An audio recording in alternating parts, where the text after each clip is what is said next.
Vamos à palavra de Deus esta manhã? Eu tenho tido muitas pessoas que têm me procurado, têm falado comigo sobre essa questão da guerra entre Israel. E eu preparei aqui para vocês algo, porque a minha questão é o seguinte: como que eu, cristão, devo orar por Israel? Para orar por Israel de uma maneira inteligente, de uma maneira de Deus, para que a minha oração realmente possa abençoar Israel. Então, no dia 7 de outubro passado, que inclusive foi o dia do meu aniversário, enquanto nós estávamos celebrando, o nosso aniversário, nós vimos as notícias. Israel foi invadido por um grupo de terroristas que se chama Hamas. Eles entraram em Israel. Veja bem, irmãos, que não havia nenhum estado de guerra. É bom você esclarecer que Israel não está em guerra contra nenhum país neste momento.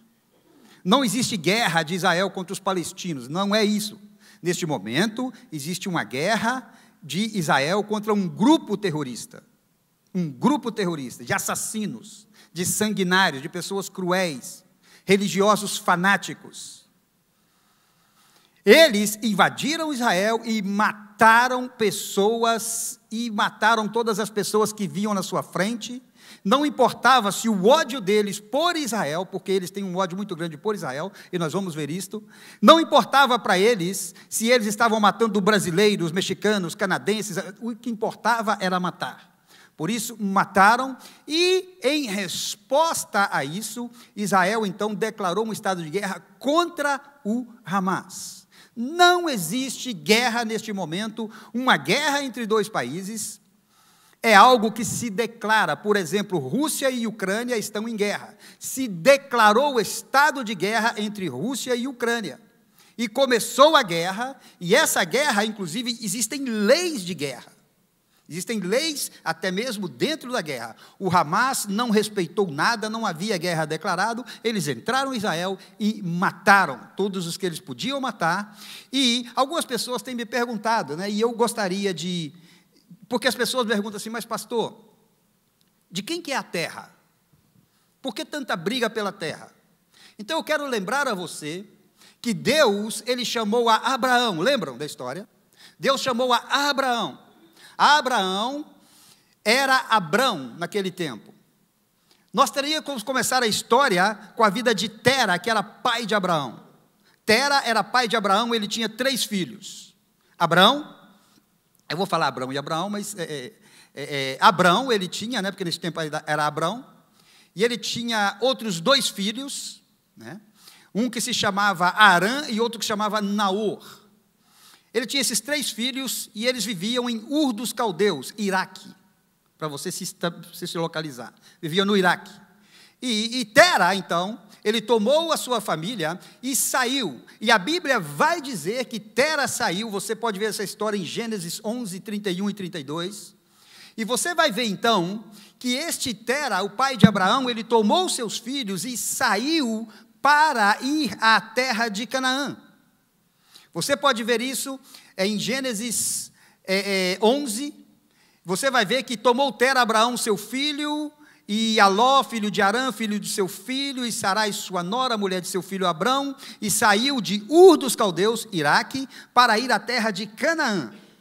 Eles tinham um destino, saíram de Ur para ir a Canaã. Foram até Arã e ficaram ali. Gênesis 12, 1 a 3, o Senhor disse a Abrão: sai da tua terra e da tua parentela e da casa de teu pai para a terra que eu te mostrarei. Agora vem a outra promessa de Deus para Abraão: far-te-ei uma grande nação, e abençoar-te-ei, e engrandecerei o teu nome, e serás uma bênção. Outra promessa para Abraão que é importante para o nosso estudo: abençoarei os que te abençoarem, e amaldiçoarei os que te amaldiçoarem. Então vemos que a promessa foi feita a Abrão, ok? Estão comigo? No verso 5 temos outra informação. E no verso 5 nós temos, de Gênesis 12, 5, a informação é o seguinte: e saíram para irem à terra de Canaã. e vieram até a terra de Canaã. Então veja bem, Abraão, depois da morte do seu pai, ele está morando em Harã, e ele então, Deus aparece para ele, e faz a ele uma promessa, e Abraão acredita em Deus. Ele acredita em Deus. Até este momento, não vemos nenhum texto bíblico que Abraão tivesse tido algum contato com Deus. Certamente Abraão sabia algo de Deus, eu não sei como, não nos é revelado, mas Abraão, ele acredita e ele então vai. Agora, nós vemos no versículo 7, que Abraão chega na terra, tá bom? Ele começa a andar pela terra, e Deus novamente vem a ele no versículo 7, e apareceu o Senhor a Abraão e disse: a tua semente darei essa terra. E edificou ali um altar ao Senhor que lhe aparecera. Então agora Abraão já chegou na terra, Abraão já está na terra de Canaã, e Deus agora aparece para ele e faz para ele esta promessa: eu vou dar presta atenção, igreja, eu vou dar essa terra para quem? Está prometendo que vai dar a terra para Abraão? O que está dizendo? Para quem que é a promessa? A tua semente. Abraão então se estabelece em Canaã, começa a viver, ele tem problemas em Canaã. Se você for ler o texto bíblico, você vai ver que houve fome, ele saiu de Canaã, foi para o Egito procurar comida, né? Passou algumas situações, e depois ele voltou do Egito. Você vai ver também que Ló, o sobrinho de Abraão, né? Filho do irmão de Abraão que tinha morrido, o irmão de Abraão que chamava Arã, né? Ele tinha morrido, e Abraão ficou como um tipo de tutor assim, de Ló. Então Ló estava com ele, até que chegou um ponto que Abraão e Ló se separaram, eles enriqueceram muito, e eles se separaram. Chega um dia então, que Abraão, ele está desanimado, esperando o cumprimento da promessa de Deus. Já passaram anos, Abraão está desanimado, esperando o cumprimento da promessa de Deus na vida dele, e de todo lado que ele olha, ele não vê que a promessa vai se cumprir. De todo lado que ele olha, as circunstâncias aprontavam contra o cumprimento da promessa. Eu e você, como Abraão, nós temos este problema conosco. Nós sabemos que Deus prometeu, sabemos que Deus é fiel para cumprir, sabemos que Deus cumpre promessa, e se Deus prometeu, Ele vai cumprir, mas quando a promessa e o tempo de Deus não é o nosso, nós começamos a nos desanimar. Estou falando com alguém aqui? Ou só acontece isso comigo? Nós começamos a desanimar. Abraão está nesse ponto, ele está neste momento da sua vida. Então ele está ali questionando com ele mesmo e pensando como seria. Abraão estava, e de repente apareceu para ele Deus novamente, né? Essa história em Gênesis 15, e Abraão fala assim para Deus: olha, Senhor, eu sei que eu tenho a promessa, e Abraão tenta como que negociar com Deus. Eu sei que eu tenho a promessa, mas está demorando muito. Eu tenho aqui porque a mulher de Abraão era estéril. Então eu tenho aqui um servo, um escravo, e era costume daquela época gerar filhos através dos escravos, a pessoa que não tinha, que era estéril. Então Abraão faz essa proposta para Deus, né?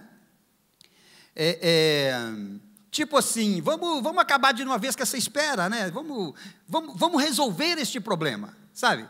Esses negócios assim que queremos fazer com Deus às vezes, que está demorando muito, e a gente como que quer meio que apressar os tempos de Deus. Abraão tentou fazer isso com Deus, né? Aí Deus vai falar para Abraão assim, ó, versículo 15, nós estamos em Gênesis 15, eu vou falar assim, ó, não, quando Abraão disse para Deus: eu tenho aqui um servo que se chamava Eliezer, e poderia ser ele, Deus diz para ele assim, ó, não será este o teu herdeiro, mas aquele que será gerado de ti será o teu herdeiro. Vai lá, lembra da história, irmão? Deus fala assim para Abraão: vai lá fora, conta as estrelas do céu, se é que você pode, olha para elas, porque assim será a tua descendência. Assim será a tua descendência.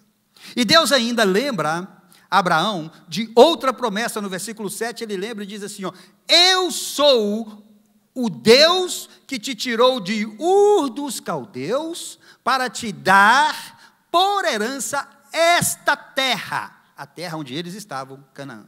Eu sou o Deus que te tirou de Ur dos Caldeus para te dar. Tipo assim, Deus estava falando para Abraão: não queira limitar o meu poder, não queira limitar a minha bênção na tua vida, porque Esta é a promessa. Eu fiz a promessa e eu vou cumprir a promessa, mas vou cumprir a promessa no meu tempo. E Deus diz mais para Abraão: tua posteridade será peregrina. Veja bem o que Deus vai dizer a Abraão no versículo 13. A sua posteridade será peregrina. A sua posteridade será escrava por 400 anos. Lembram disto? Em terra alheia, será escravidada, será reduzida, será afligida. Tudo Deus falou para Abraão. Porém, veja bem isto aqui comigo. Versículo 14, Deus vai falar para Abraão assim: mas também eu sujeitarei as gentes que têm que ser sujeitas, e vocês sairão com grandes riquezas. Deus fala para Abraão tudo o que iria acontecer nos 400 anos de escravidão no Egito. E Deus ainda no versículo 16 diz: na quarta geração eles tornarão para aqui. Lembre-se que eles estão com essa conversa em Canaã. Agora, no versículo 18 e 19, Deus, e isso é importante para o nosso estudo, Deus vai falar para Abraão até mesmo os limites da terra. Está tudo bem com a tradução? Vamos bem? Está mais ou menos? Deus vai falar com Abraão, inclusive as terras. Deus vai falar para Abraão assim, ó, Gênesis 15, 18 ao 21. Deus fala para Abraão assim, ó, naquele dia, o Senhor fez a seguinte aliança com Abraão: aos seus descendentes dei esta terra, desde o ribeiro do Egito até o grande rio e o Eufrates. Aí agora, Deus fala para Abraão todos os limites da terra que daria para ele, do versículo 19 ao 21, os povos que viviam, sabe aqueles povos que tinham aqueles nomes estranhos? Aqueles lá, os queneus, quenezeus, e Deus fala que tudo aquilo seria de Abraão. Aqui agora eu quero fazer uma pergunta para a igreja. Veja bem, quem é dono da terra? Quem é dono da terra? Deus. Quem prometeu a terra? Quem cumpriu a sua promessa? A promessa foi feita a quem? Abraão e sua descendência. Deus pode fazer isso, irmãos? Por que Deus pode fazer isso? Porque Deus é Deus, e Deus é o dono. Salmo 24, 1 a 6, não vamos ler tudo, mas se você ler este salmo, você vai ver o seguinte, olha o que diz o Salmo 24. Do Senhor é a terra e tudo o que nela existe, o mundo e os que nele vivem, pois foi ele quem fundou-a sobre os mares e firmou-a sobre as águas. Quem poderá subir o monte do Senhor? Quem poderá entrar no seu santo lugar? Aquele que tem as mãos limpas e o coração puro, que não recorre aos ídolos, nem jura por deuses falsos. Ele receberá a bênção do Senhor, e Deus, o seu Salvador, lhe fará justiça. São assim aqueles que buscam a tua face, ó Deus de Jacó. Abraão apresentava todas essas características do Salmo. Todas essas características. Abraão era este homem, porque a Bíblia está perguntando assim, está falando que Deus é o dono da terra, e a Bíblia vai dizer: quem poderá subir ao monte do Senhor? Quem poderá? Quem poderá? Aquele que é santo, aquele que tem as mãos limpas, e Deus encontrou isso em Abraão. Não me pergunte por quê. Deus escolheu Abraão, e Deus viu nele isto, e Deus viu essas qualidades em Abraão, e o versículo termina dizendo que, ó Deus de Jacó, né? Quem era o Deus de Jacó? Era o Deus de Abraão. Porque Abraão creu. A Bíblia vai dizer que Abraão, ele acreditou em Deus, e isto lhe foi imputado por justiça, Gênesis 15, 6. Isto foi imputado por justiça. Então, quando ele acreditou em Deus, ele recebeu de Deus. Quando nós acreditamos em Cristo, nós recebemos a salvação de Cristo. Estão comigo? Nós recebemos e somos salvos quando começamos a desfrutar das promessas de Deus para a nossa vida. Porém, ele não veria o cumprimento da promessa total, né? E sim a descendência dele. A história que segue é conhecida. Sarai, mulher de Abraão, não podia ter filhos. Ela então se precipitou, ofereceu a serva, lembram? Ofereceu a serva, e Abraão então teve um filho com a serva, com Agar. Abraão, então, teve um filho com Agar. Deus mudou o nome de Sara de Sarai para Sara, né? Que quer dizer princesa, e esta mulher, então, ela teve esta situação, né? Lembre-se também que Deus tinha mudado agora, no capítulo 17, Deus vai mudar o nome de Abrão. Abrão é uma palavra que quer dizer pai exaltado. E Deus agora coloca nele o nome, fala, já não chamarás Abrão, mas será o teu nome Abraão, que quer dizer pai de multidões. Deus agora está posicionando Abraão para ser o pai, porque Deus já via Abraão como o pai das multidões. Então, quando Deus faz a promessa, Ele já vê o cumprimento da promessa em nossa vida. Como Ele já vê o cumprimento da promessa, Ele já vê o filho dele com a promessa, com a bênção que Ele está prometendo. Abraão, então, recebe essa palavra de Deus, Deus muda, mas lembre-se que, então, a mulher de Abraão não podia ter filhos, e ela, então, ofereceu a serva Agar, e Abraão teve um filho com Agar. Este filho se chamou Ismael. Ismael foi o filho de Abrão com Agar. Do versículo 15 em adiante, acontece algo muito importante, porque Deus mudou também o nome de Abraão, já tinha mudado, e mudou o nome de Sara. Abraão agora, né, então já diz, já tinha seus 99 anos, Abraão agora já está com 99 anos, e quando Deus, então, ele fala para Abraão que ele vai cumprir a promessa, então, Deus fala isso com Abraão, e Abraão fala para Deus assim, que bom, porque agora já nasceu Ismael, lembram? Então, quando ele fala, Abraão fala assim, que bom que Ismael já está vivo, ou seja, a promessa pode se cumprir em Ismael. É o que Abraão vai falar para Deus, né? Porque ele vai falar assim, Deus, versículo 19, Deus lhe respondeu, de fato, Sara, tua mulher, te dará um filho, e lhe chamarás, olha a promessa, e lhe chamarás Isaque. Estabelecerei com ele a minha aliança perpétua para a sua descendência. No capítulo 21, então, nasce Isaque, exatamente como Deus tinha falado. Aí nós vamos ver que Isaque nasce no capítulo 21, e a palavra de Deus vai dizer assim, versículo 1 ao 3, o Senhor foi bondoso com Sara, como lhe dissera, e fez por ela o que prometera. Deus promete, Deus cumpre. Deus promete e cumpre como Ele promete, quando Ele promete, da maneira que Ele promete, e Ele cumpre no tempo certo. Deus cumpriu na vida de Sara. Sara engravidou-se, deu um filho a Abrão em sua velhice, na época fixada por Deus em sua promessa. Abrão deu o nome de Isaque ao filho que Sara lhe dera.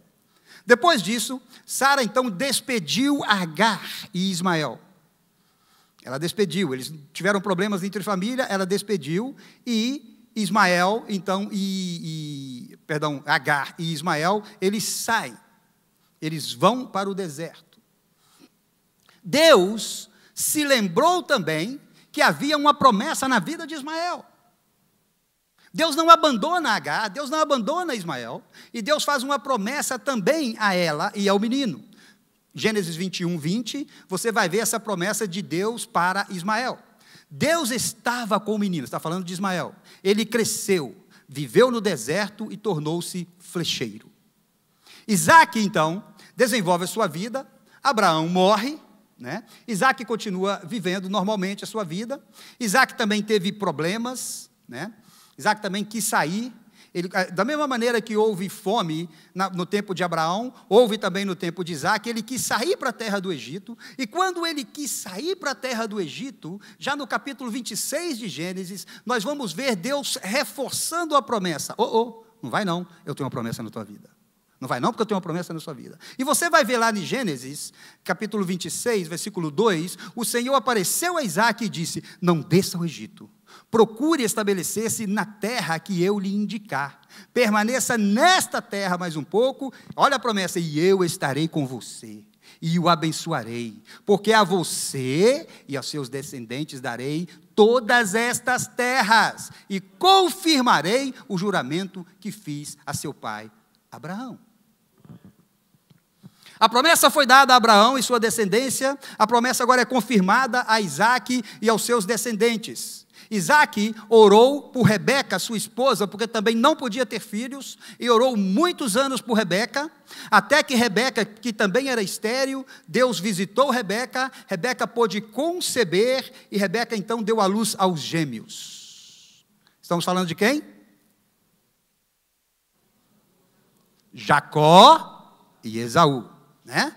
Agora já aparecem Jacó e Esaú no nosso contexto. Esaú, sendo o primogênito, ele então negociou o direito da primogenitura. Presta atenção nisso que é muito importante para nós. Ele negociou com seu irmão, ele desprezou todos os benefícios da primogenitura que incluíam a bênção da prosperidade. Presta atenção nisso. Ele então recusou tudo isso e negociou, e Jacó tomou para ele, porque Jacó não era o primogênito, e Jacó tomou os direitos, e Jacó herdou o direito da bênção, porque Esaú não quis.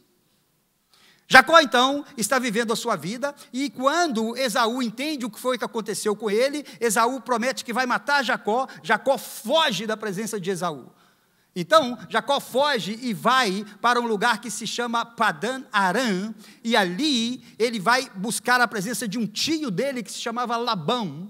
E ele então, quando chega ali, na presença do tio dele, quando ele chega ali, no caminho, Deus aparece em sonho para Jacó. Deus apareceu em sonho para Jacó e confirmou novamente a promessa. Presta atenção, por favor, igreja. Abraão recebeu a promessa para ele e sua descendência. Isaque, foi confirmada a promessa em Isaque para ele e sua descendência. Agora Jacó, ele vai dormir, lembra daquela visão de Jacó? Lembra da visão? E Jacó teve um sonho aonde ele tinha uma escada que levava até o céu, e anjos desciam e subiam na escada. Deus apareceu por cima da escada e falou com Jacó em sonho. Eis aqui que o Senhor, estou em Gênesis 28, 13 e 14. E eis que o Senhor estava em cima dela, ou seja, da escada, e disse: Eu sou o Senhor, o Deus de Abraão, teu pai, e o Deus de Isaque. Esta terra em que estás deitado, te darei a ti e a tua semente. Olha a promessa de novo, igreja. E tua semente será como o pó da terra, e estender-se-á ao ocidente, ao oriente, ao norte, ao sul, e em ti, na tua semente, serão benditas todas as famílias da terra. Jacó chega, então, né, à casa lá de Isaque, e aí vocês, de Labão, e vocês conhecem a história, né? Ele chega ali, e na casa do seu tio, ele conhece a sua esposa, né? Ele conhece a sua esposa, e vemos ali que Jacó ama a Raquel. Ele tem um amor muito grande por Raquel. Não é a Raquel do Federico, viu, irmãos? Então, ele ama a Raquel, e ele então oferece de trabalhar 7 anos pela vida de Raquel. Ele trabalha 7 anos servindo a Labão pela vida de Raquel. E aí vocês conhecem a história. Depois de cumpridos 7 anos, o sogro dele o enganou, mas ele amava tanto Raquel que trabalhou mais 7 anos para se casar com ela. Então Jacó se casou com Raquel. E Jacó então viveu ali por um tempo. Depois então Jacó reconciliou-se com seu irmão. Ele encontrou com Esaú e eles se perdoaram.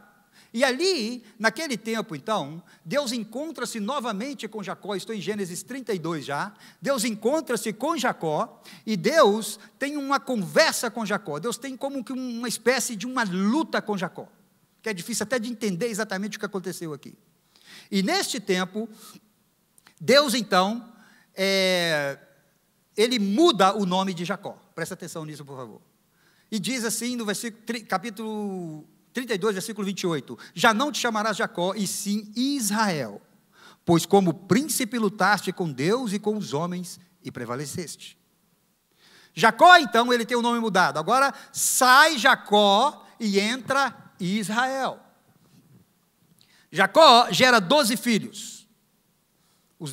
As 12 são conhecidas depois como as 12 tribos de Israel. Ele gerou 12 filhos, que são conhecidos como as 12 tribos de Israel. Jacó, depois de gerar esses 12 filhos, somente 2 destes filhos eram filhos da mulher amada, Raquel. Somente José e o último, Benjamim, eram filhos da mulher amada. Então Jacó tinha uma relação diferenciada e especial com estes 2 filhos. Quando Benjamim morre, quando Benjamim nasce, Raquel morre. José tem seus sonhos e assim José é vendido para o Egito, lembram? Os irmãos de José o vendem para o Egito. Deus exalta José no Egito, onde os seus irmãos chegam por alimento e José revela-se aos seus irmãos quem ele realmente era. E assim, José fica no Egito, perdoa os seus irmãos e manda trazer a Israel, já não é Jacó, é Israel para o Egito. Israel vai para o Egito para se encontrar com José e dali os israelitas só sairiam 430 anos depois. Foram escravizados. Lembram o que Deus prometeu para Abraão? Lembram? Deus não falou para Abraão? Agora, então, acontece. É importante falarmos neste ponto, pelo menos, dos 4 primeiros filhos de Jacó, para o nosso estudo fazer sentido para você. O primeiro se chamava Rubem, o segundo se chamava Simeão, o terceiro se chamava Levi, e o quarto se chamava Judá. Judá, o quarto. A bênção, a promessa de Deus é para o primogênito, correto? Porém, a bênção de Deus então seria para Rubem. A descendência de Abraão agora seria para Rubem. Rubem perdeu o direito da primogenitura, porque Rubem adulterou com a mulher de seu pai. Ele adulterou com a mulher de seu pai e por isso ele perdeu o direito de primogenitura. Agora nós vemos então que esse direito teria que passar a Levi, que era o segundo. Levi, juntamente com seu irmão, a Simeão, que era o segundo. Simeão, junto com seu irmão Levi, perderam o direito da primogenitura, o direito da bênção. Por quê? Porque eles atacaram a cidade de Siquém para vingar a irmã deles, que se chamava Diná, e eles mataram toda a cidade de Siquém.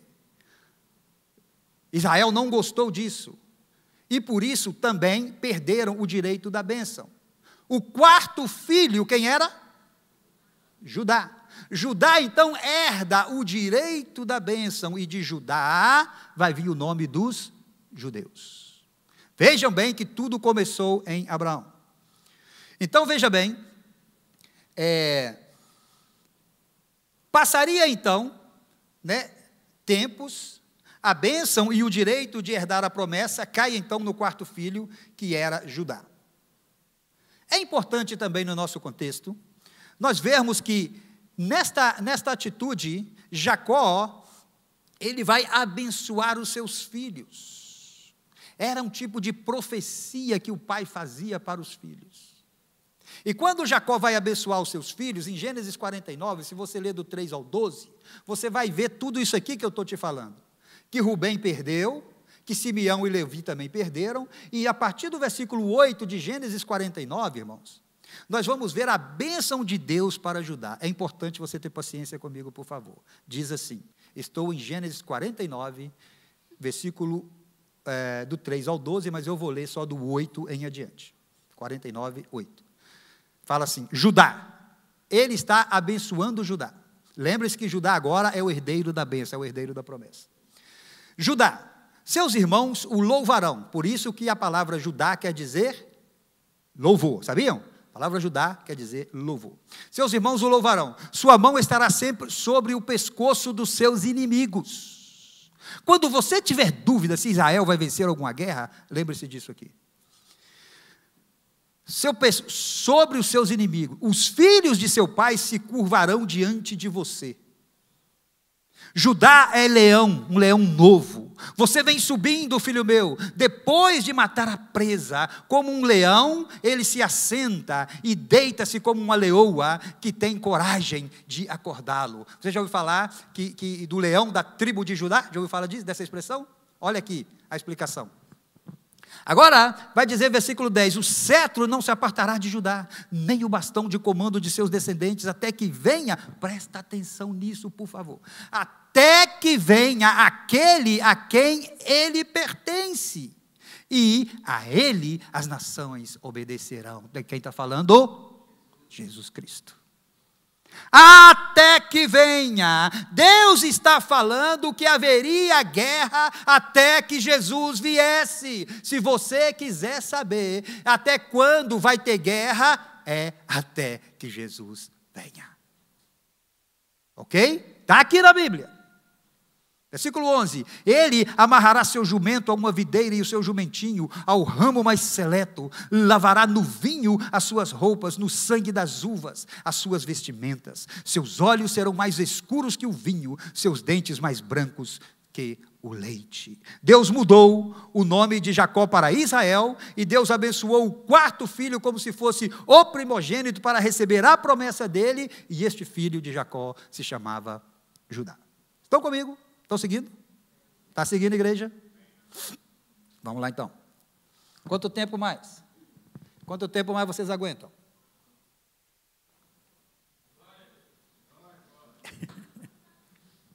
A luzinha está rosa, hein? Vamos lá. Hoje nós vemos o conflito entre Israel e Palestina. E ficamos assim pensando, né? Por que está acontecendo isto? Ora, irmãos, todo o problema da guerra é por causa do território. Todo o problema é por causa do território. Os dois povos acreditam que o território pertence a eles. E eles não abrem mão disso. Essa é que é a grande questão. Em 1948, foi criado o Estado de Israel. Pela ONU, foi criado o Estado de Israel. E os palestinos não se conformam com a criação desse Estado. Os árabes também não se conformam com a criação desse Estado. Isaac, filho de Abraão com Sara, e Ismael, filho de Abraão com Agar, geraram dois povos. Isaac, que é o pai dos judeus, como eu expliquei para vocês até agora. E Ismael, lembra do filho da escrava? Ele é o pai dos árabes. Lembra daquele filho que ficou lá no deserto? Que Deus não o abandonou, que Deus também tinha promessa na vida dele. Lembra desse filho que se chamava Ismael? Ele morou no deserto e ele gerou os árabes. Estão me seguindo? Israel é chamado também de hebreu. Já ouviu esse termo chamado povo hebreu? Porque Abraão, quando ele foi chamado, Abraão, ele é descendente, se você for olhar na linha, você vai ver que ele é descendente de uma pessoa que se chama Eber, que era descendente de um dos filhos de Noé, que se chamava Sem. Você já escutou o termo semita? Dos semitas. Dos semitas vem da pessoa de Sem, que era filho de Noé. Ele teve uma pessoa que ele gerou que se chamava Eber.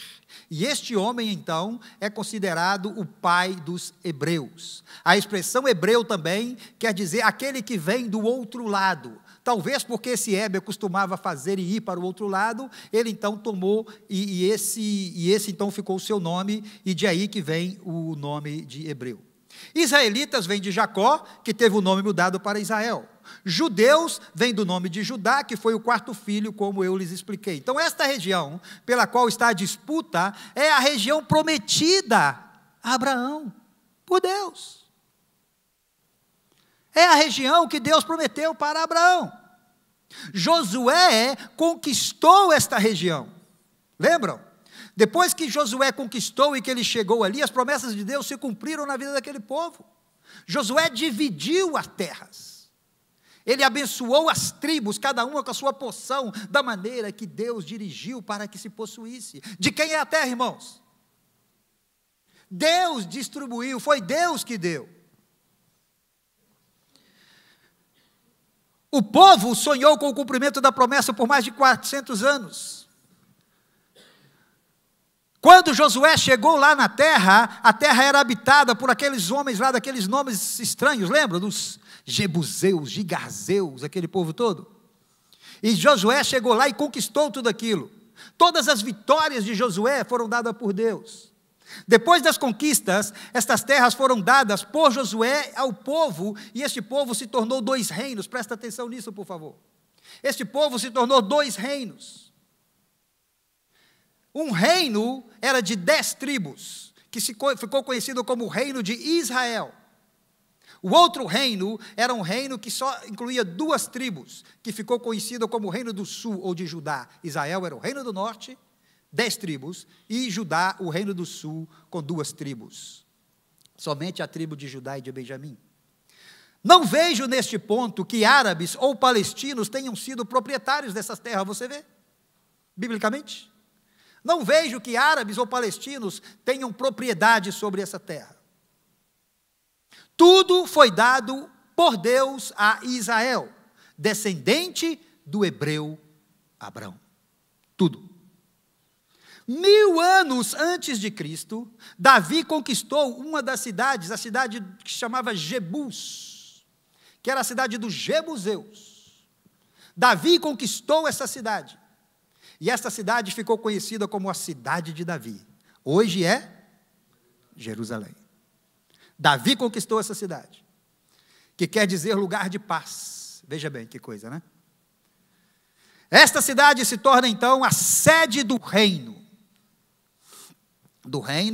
de Israel. Neste momento aqui, os reinos ainda não estão divididos. E fica conhecida como a cidade de Davi.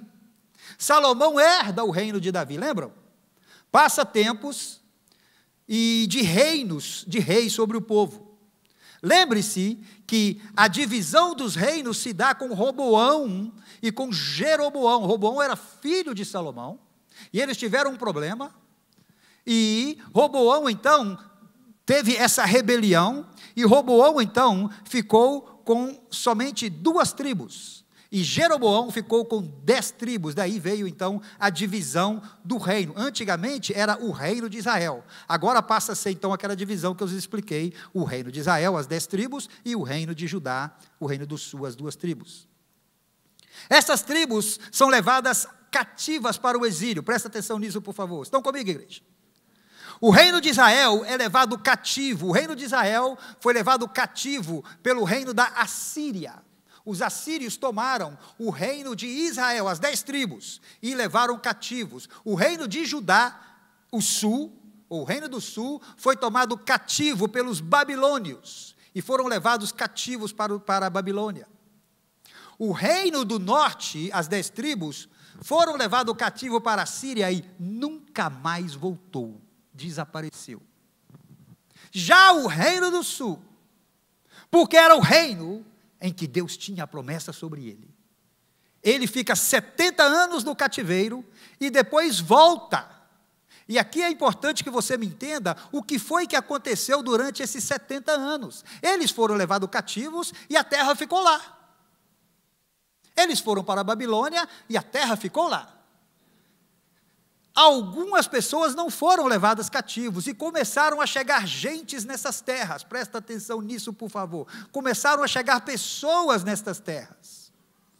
A cidade, na época que foram levados cativos, a cidade ficou completamente destruída, em situação de vergonha. Se você ler o livro de Esdras e de Neemias, você vai entender isso muito bem. E, inclusive, um templo foi destruído, que se chamava o Grande Templo de Salomão.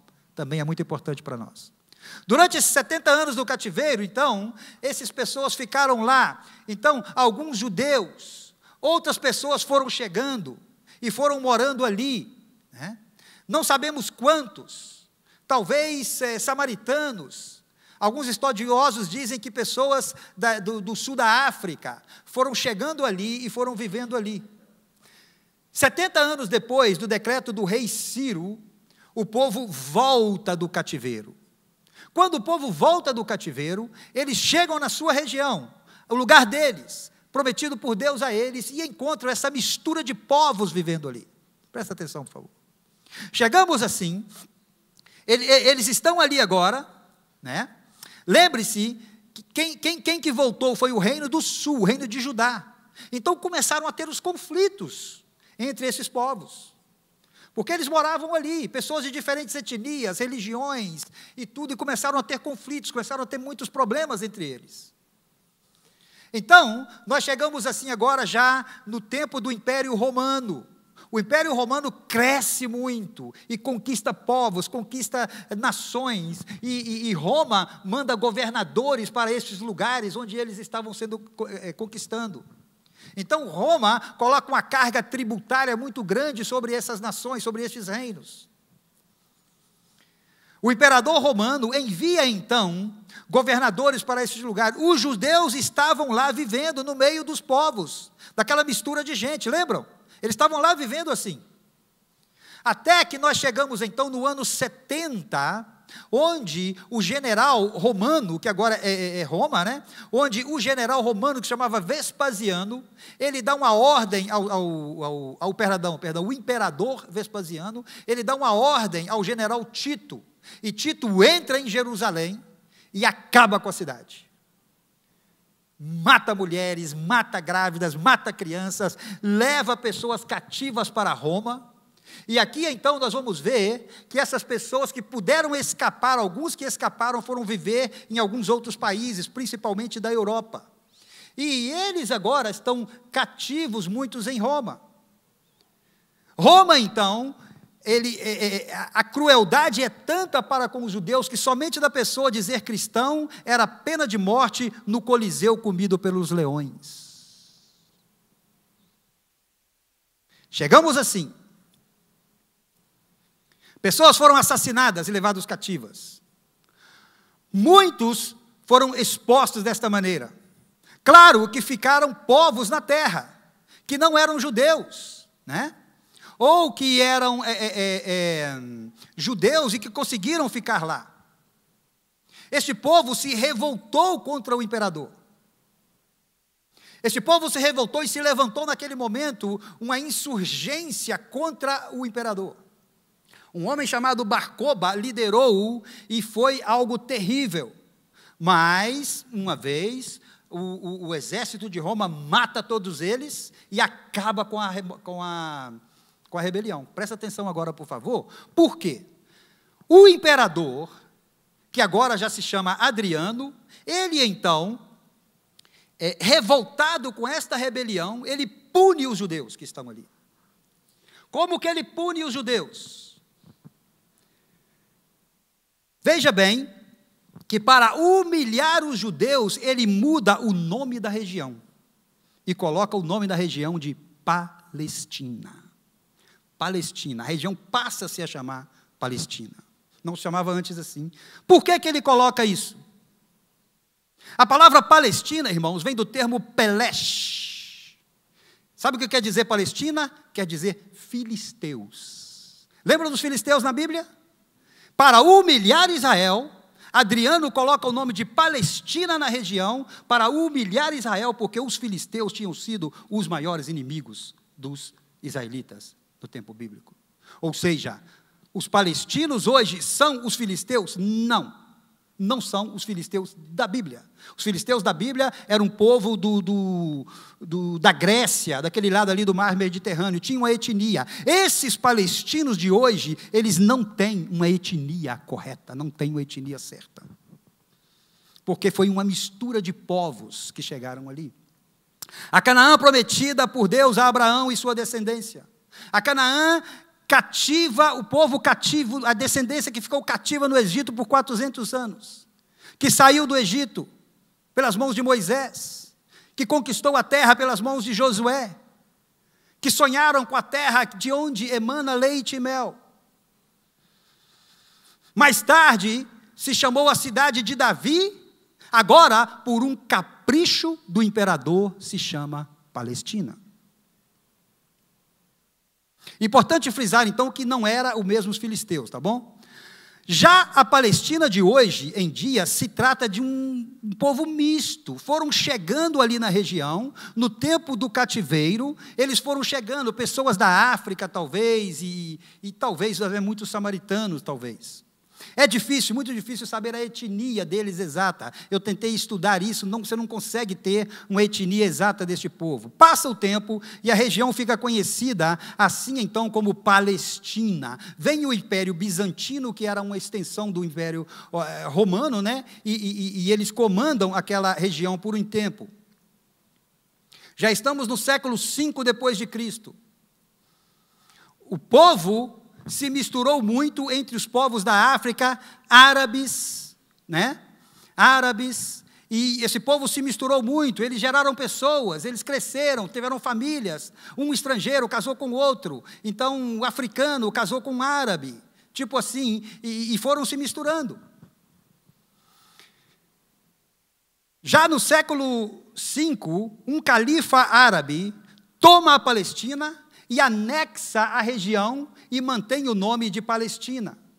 No ano 571 nasce, veja bem quem nasceu no ano de 571, vê se você me acompanha.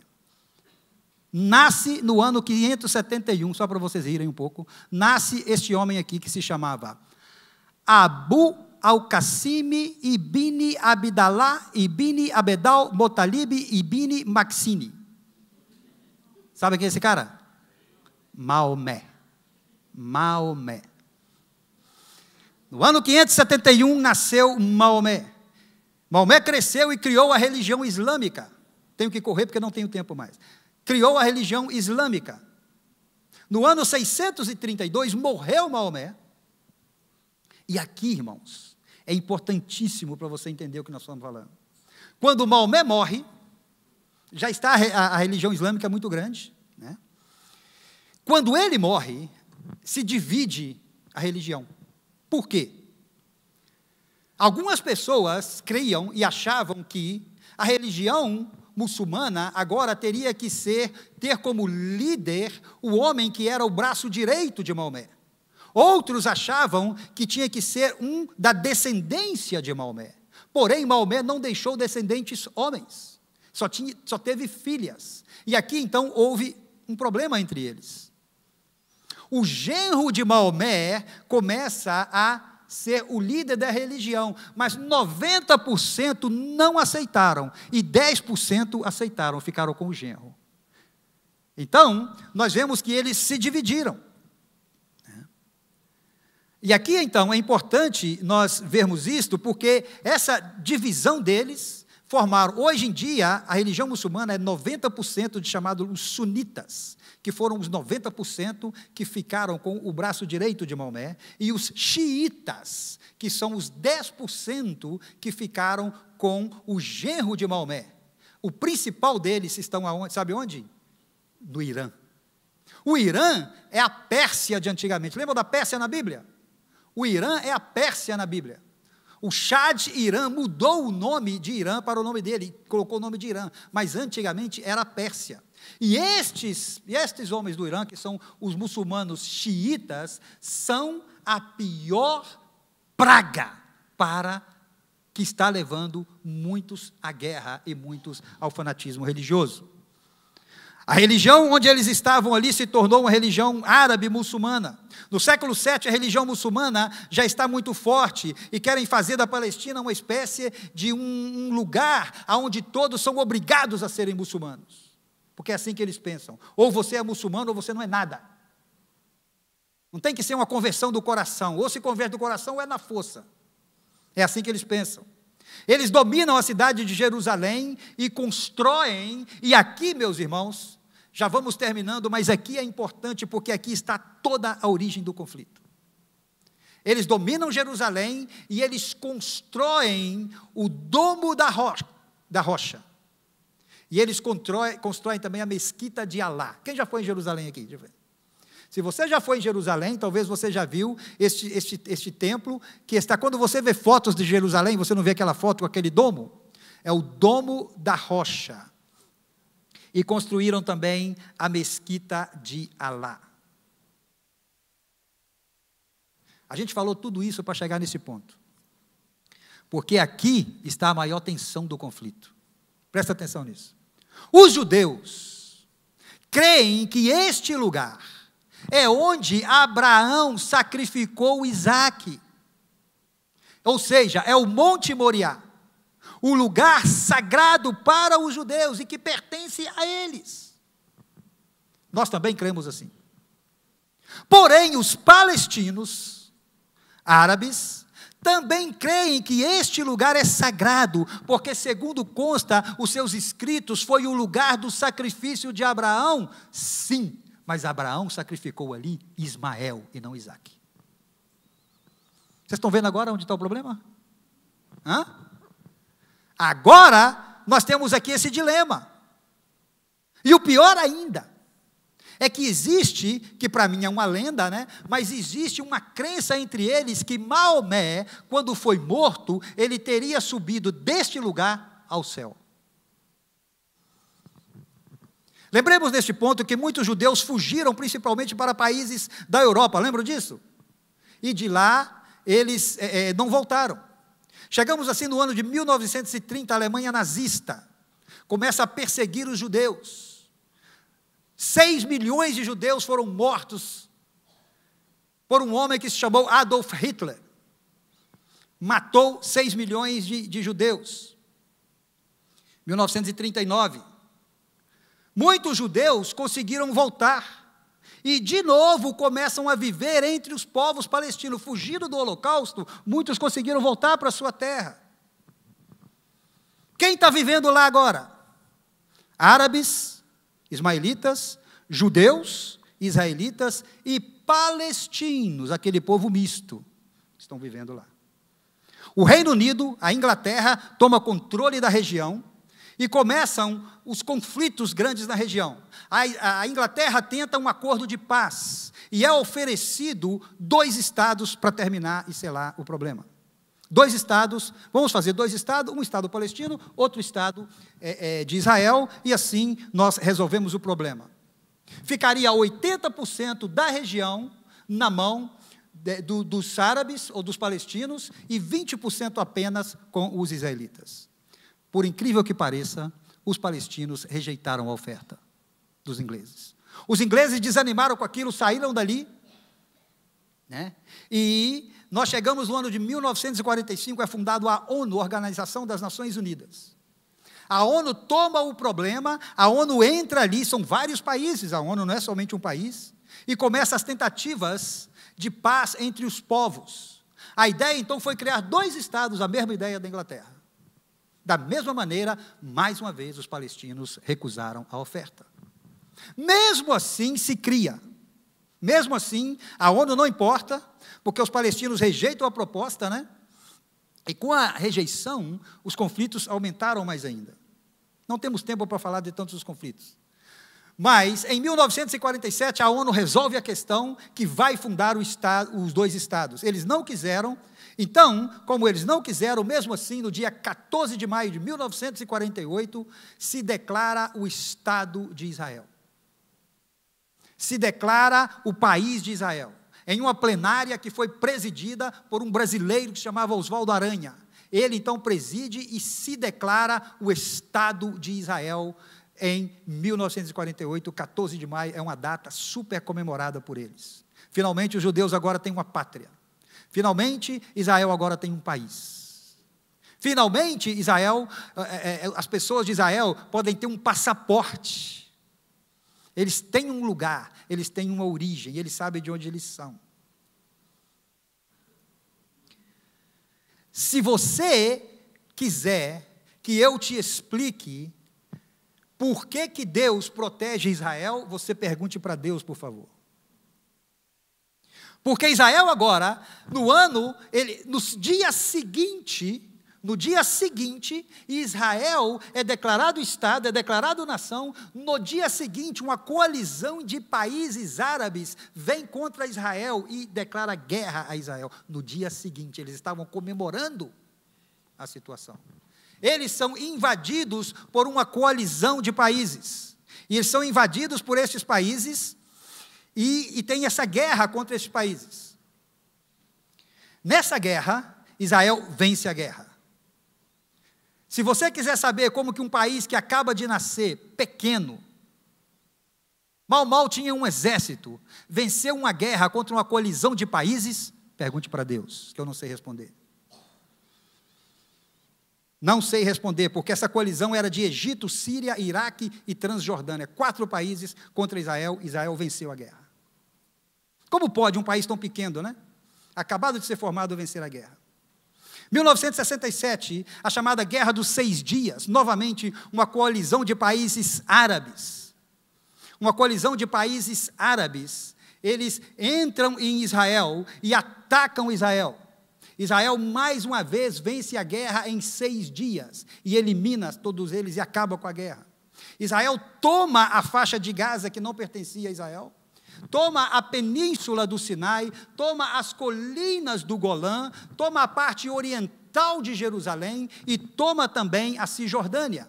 Tudo agora passa a ser o controle de Israel. 1973, chegamos numa guerra que se chamou a Guerra do Yom Kippur. Já ouviu falar? Mais uma colisão de países árabes, juntamente com o Egito e a Síria, eles entram covardemente em Israel, no dia do descanso de Israel. No dia que Israel não estava preparado. Tomaram Israel de surpresa, mas desta vez Israel vence a guerra com a ajuda dos Estados Unidos. Os Estados Unidos passam então a lutar a favor de Israel. 1987, aparece o Hamas. Já vamos terminando, tá, igreja? Aparece o Hamas, 1987. Grupo radical islâmico.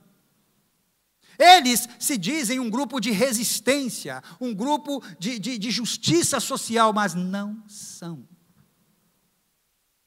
Eles fazem atentado contra Israel. Eles preparam crianças para se tornarem pessoas bombas. As crianças levam bombas nos seus corpos e explodem em Israel e matam essas crianças.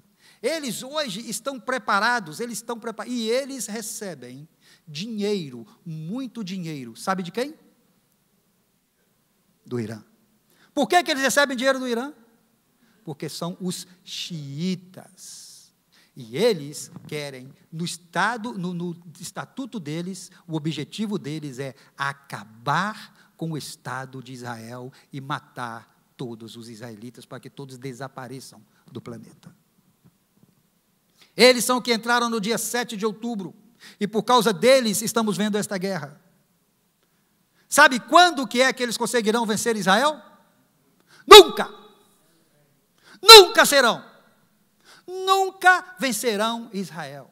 Ninguém pode. Israel perdeu guerras no decorrer do... Sabe quando Israel perdeu guerras? Quando Deus estava tratando com Israel. Só perdeu guerras quando Deus estava tratando. E não duvido nada que no dia 7 de outubro Deus permitiu isso porque estava tratando com o pecado de Israel. Vamos ficar de pé, igreja, e vamos terminar. Por que então, pastor, que o senhor sabe que eles nunca vencerão? Né? Por que eles nunca vencerão? Eu poderia te dar muitas palavras de Deus, porque a gente se preparou e temos muito material, mas não dá tempo. Mas veja bem esta aqui, só esse, e com esse nós terminamos por hoje. A palavra de Deus vai dizer, o profeta Miqueias, capítulo 5, versículo 9. Ele está falando sobre Judá. Miqueias está profetizando sobre Judá. E Deus faz esta promessa. Nós temos aí, por favor? Miqueias 5, 9. A palavra de Deus está prometendo assim. Ó. Vamos ler comigo, igreja? Vamos lá, olha lá. Ó. A tua mão se exaltará sobre teus adversários e todos teus inimigos serão eliminados. Promessa de Deus para Jacó. Por isso que estou tranquilo, mas estamos orando por Israel, amém? E é o que nós vamos fazer agora para terminar o nosso culto. Levantar um clamor por Israel. Que Deus exponha o Hamas. Que Deus exponha o Hamas. Responsável pela morte de crianças. Degolaram crianças. A crueldade destes homens não tem limite. Mas Israel já incursionou por terra e já matou muitos dos líderes do Hamas. Pastor, eu tenho que orar para que o Hamas aceite a Cristo no coração deles? É uma questão sua. Como que eu devo orar? Eu quero que o Hamas seja exposto. Que eles sejam expostos, e que os seus crimes sejam expostos. E que eles paguem por seus crimes. Como vão pagar? Está na mão de Deus. Eu não tenho justiça para dizer que eles têm que pagar assim. Deus que trate com eles. Fecha os teus olhos e vamos orar.